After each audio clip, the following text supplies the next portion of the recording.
Polisi dikeroyok dan dilempari batu oleh 20 warga saat patroli. Seorang anggota Polri yang bertugas di Polsek Ulu Musi dikeroyok 20 warga Rabu 12 Juli 2023 sore. Dampak kejadian ini, Kapolsek Ulu Musi hingga aparat pemerintah setempat turun tangan. Adapun anggota Polri yang terluka bernama Brigpol Dabar Kailani. Ia mengalami luka cukup serius di bagian kepala. Kasih Humas Polres Lawang Ibtu Salpiawardi pada Kamis 13 Juli 2023 mengatakan pengeroyokan itu dilakukan oleh warga desa Lubuk Puding Lama. Mulanya, sejumlah anggota Polsek Ulu Musi melakukan patroli hunting. Tiba-tiba datang sekelompok orang kurang lebih berjumlah 20 orang mengendarai motor. Diduga mereka merasa terganggu dengan giat personil Polri.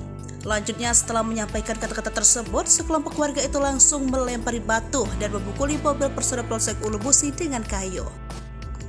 Karena tidak seimbang, personel Polsek Ulu Musi menghindar agar tidak terjadi anarkis.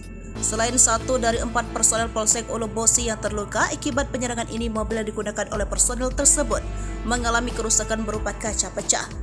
Untuk meredam suasana, Kapolsek Ulu Musi, Camat Ulu Musi, Kepala Desa Lubuk Puding Lama, Kepala Desa Lubuk Puding Baru, dan Kepala Desa Batu Bidung dikabarkan melakukan mediasi pada Kamis 13 Juli 2023. Kondisi korban dikabarkan kini sudah sehat.